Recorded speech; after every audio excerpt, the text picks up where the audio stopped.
ആ ദിവസമാണ് പിന്നെ പള്ളി പൊളിക്കുന്ന ബാബറി മസ്ജിദ്. അപ്പോഴാണ് ഞാൻ എഴുതുന്നത്. എനിക്കത് ഭയങ്കര സങ്കടമായി.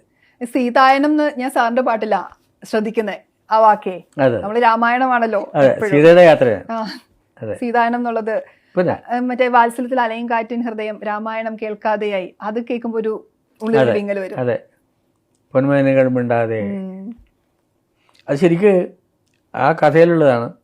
രാമായണം ഈ രാമനാണ് ഏട്ടൻ, അത് സീതാരാമന്മാരുടെ കഥയാണത് ശരിക്കും. പിന്നെ അത് മാത്രമല്ല, ആ പാട്ട് എഴുതുന്ന ദിവസമാണ് എനിക്ക് വേറൊരു ഫീലും കൂടി ഉണ്ടായിരുന്നു. ആ ദിവസമാണ് പിന്നെ പള്ളി പൊളിക്കുന്ന ബാബറി മസ്ജിദ്. അപ്പോഴാണ് ഞാൻ എഴുതുന്നത്. അപ്പം അതിൽ ഈ ഇത് വന്നു അറിയാതെ. രാമായണം കേൾക്കാതെയായി, പൊന്മേനകൾ മിണ്ടാതെയായി എന്ന് പറഞ്ഞ് അങ്ങനെ ആയിപ്പോയി. അത് ആദ്യത്തെ വിഷയം. എനിക്കത് ഭയങ്കര സങ്കടമായിപ്പോയി. അത് പെട്ടെന്ന് കേൾക്കുമ്പം പിന്നെ എന്തൊക്കെ ന്യായം പറഞ്ഞാലും